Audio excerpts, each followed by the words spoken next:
Hey friends, it's Just the Gems. I'm Brandon, and I don't know if you know this about me, but I hate playing games on my phone.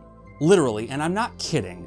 For some reason, the idea of using my smartphone to play a full-on video game makes me angry. I don't know why that is, and I have no problem with anyone enjoying playing games on their phones. This is a deeply personal thing for me. It's such a deep issue that I completely skipped Fantasian when it released on phones several years ago. Hironobu Sakaguchi and Nobuo Uematsu helped shape the sort of player I am today, so you can imagine the cognitive dissonance I felt as I purposefully avoided their newest game.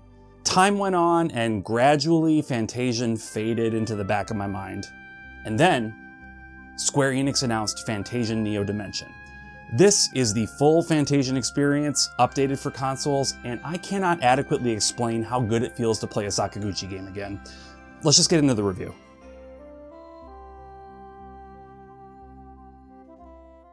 Fantasian Neo Dimension is the story of Leo, a cool guy with white hair who seems to know a thing or two about technology. He loses his memory, because of course he does, and he has to team up with a ragtag bunch of characters to save the world from an infestation of mechteria, which are like giant bacteria that are mechanized.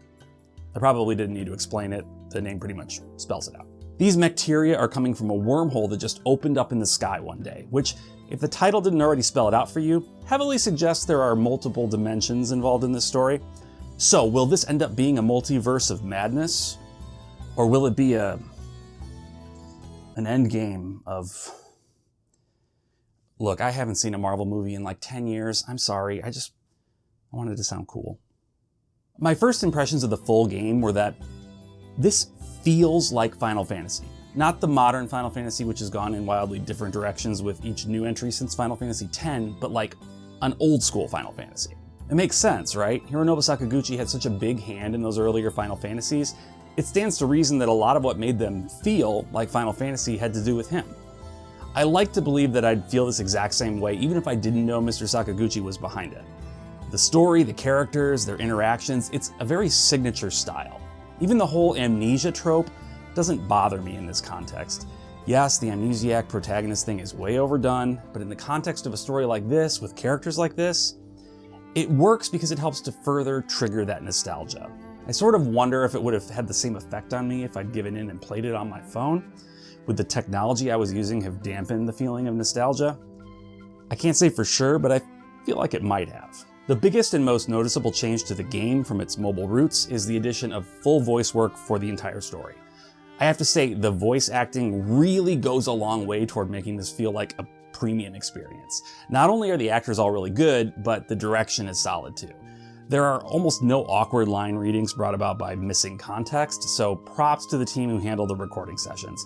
I always want to give props for things like that because I feel like it goes overlooked a lot, and it makes such a big difference to the experience to have solid direction along with good voiceover.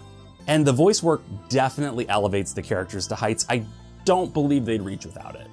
Every major character in this game is well defined and entertaining. You've got Leo's confidence and occasional bumbling, you've got Cheryl's tsundere personality, you've got Valrika's obsession with beards. They all have great interactions with each other, and they all feel like they have a real reason to be there in the group. Nobody feels like a tag-along, there are real stakes involved for everyone. It's a great group, one of those where you're sad to see the game end because you just want to spend more time with them. I haven't really played much from Mistwalker, the company behind Fantasian. I played a bit of the last story, but that's really it. However, I know from existing in the JRPG space online that their game Lost Odyssey incorporated a lot of, for lack of a better term, short story segments. These were purely text-based stories that fleshed out the backstory and gave insights into the characters and the world, from what I understand anyway. Fantasian Neo Dimension incorporates these short story segments as well, only they're fully narrated. This does make them feel richer than just simple text on the screen, although I did feel that some of the narrator's intonations were a bit odd in places. I actually wondered at first if the narration was AI generated, which is not something you want to have to wonder. No disrespect to the voice actor behind it, obviously people signed off on the performance as it appears, so they were doing what they were told, but I think this was one small misstep in an otherwise very well-produced dub. Also, some of the short story sequences go on a bit too long, and one or two of them are sort of just retelling information that you already learned. The way the story is presented is rich and interesting here, but the fact that it's occasionally redundant means that I was never super excited when a short story sequence began. Some of them are really good, but it's sort of a crapshoot.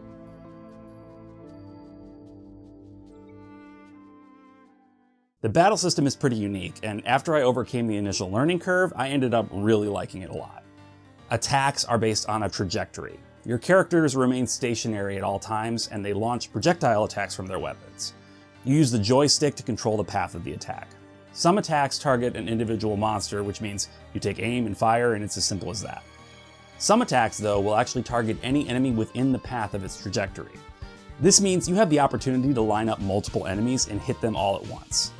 Magic spells even have the ability to curve, meaning you can hit a bunch of enemies along the perimeter of the battle arena. It's extremely satisfying to knock out a ton of enemies at once with a well-aimed attack. This trajectory-based system is emphasized a lot by the game's other big battle innovation, the Dimension. So Fantasian Neo Dimension has random battles, again like an old school Final Fantasy. While you can run through areas and just fight battles like in any other game, in Fantasian you have the option of activating the Dimension, which is a device that captures any enemies you encounter in the field, so long as you fought them at least once. Those enemies are stored in a pocket dimension, and you can then choose to face them all at once at a point you choose. This can lead to some massive battles, but it also goes a long way towards speeding up the process of leveling. Rather than having to stop and fight a random battle every 15 seconds, you can store them up, then take them all out at once. Because of the trajectory system, it actually works in your favor to have a battlefield full to the brim with enemies, because your attacks can hit way more of them at once. There are some caveats about the Dimension to keep in mind though. For one, it has a capacity. If you reach that capacity with the Dimension turned on and then encounter a random battle, the Dimension will overflow and you'll have to fight all the enemies at once whether you're ready or not.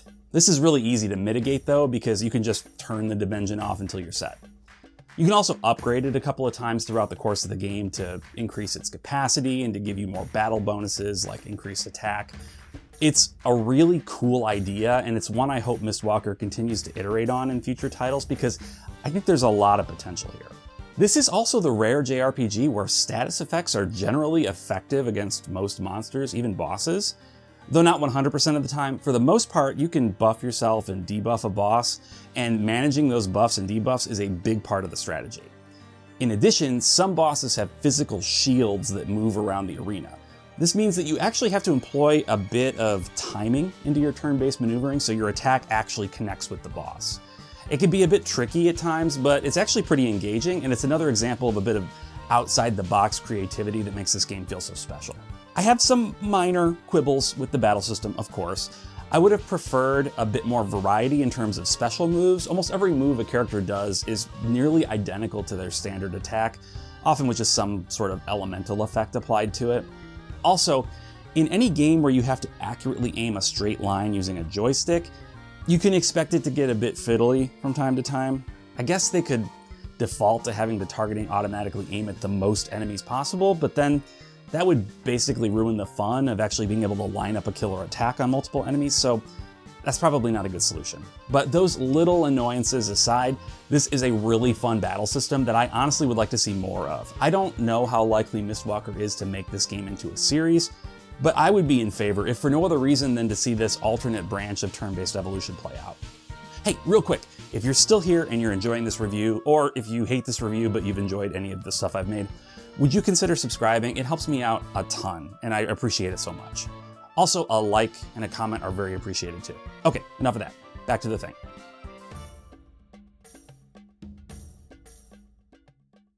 I want to talk about the aesthetics, and as much as I'd like to do nothing but shower them with praise, there is one major issue that keeps this from being the full-on love fest I wish it was. See, the really cool thing about the environmental design of Fantasian is that the sets were made by hand in the real world. Like, these are models made using physical materials and photographed. The transitions from one area to another are often animated, with the camera swooping over to follow your character before taking up a static position again. In theory, and even occasionally in practice, this is extremely cool.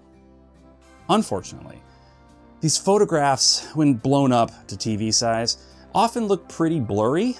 I'm a bit confused by that because it's not as if the original Fantasian came out 10 years ago. It shouldn't have been too difficult to take these photos in a higher resolution.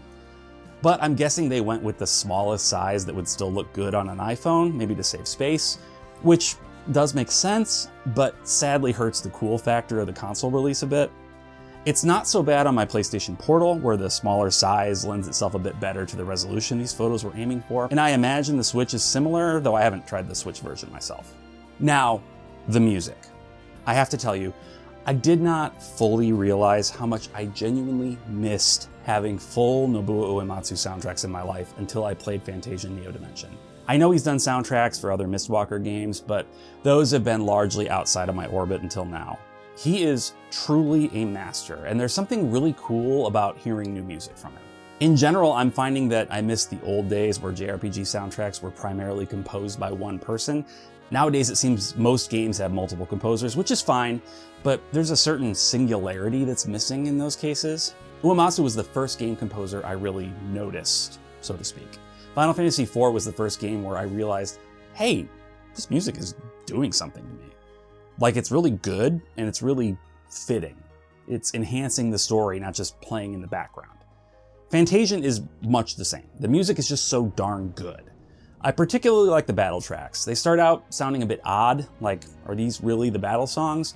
But when they get going, they're just incredibly infectious, and I found myself almost wanting to let the battles drag out a bit just to get to listen to the music for longer. With Neo Dimension, they've given you the option of swapping the battle music for various Final Fantasy games, which is odd. They're not even really the ones that Uematsu worked on. It's fine, I didn't really use it, but my recommendation is to stick with Uematsu's tracks. Maybe switch it up when you're grinding for fun. Or, do whatever you want. Chase your bliss.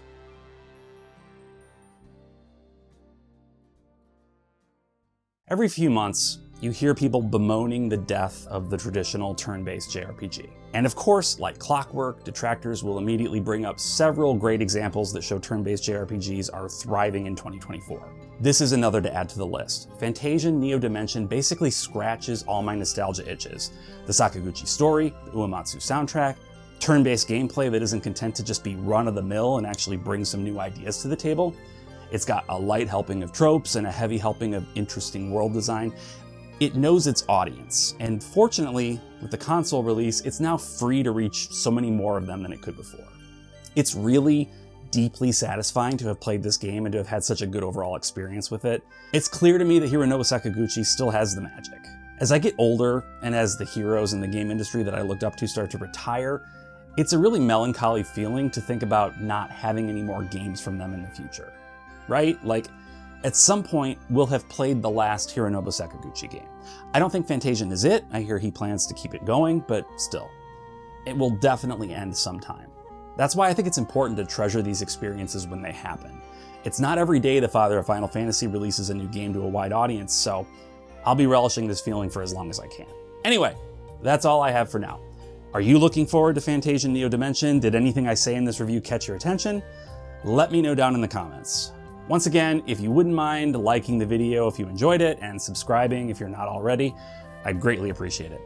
Oh, and do me a favor and check out the JRPG Pursuit podcast. We put out a new episode every week and they're a lot of fun. Link is in the description. Thank you so much for watching, and until next time, bye.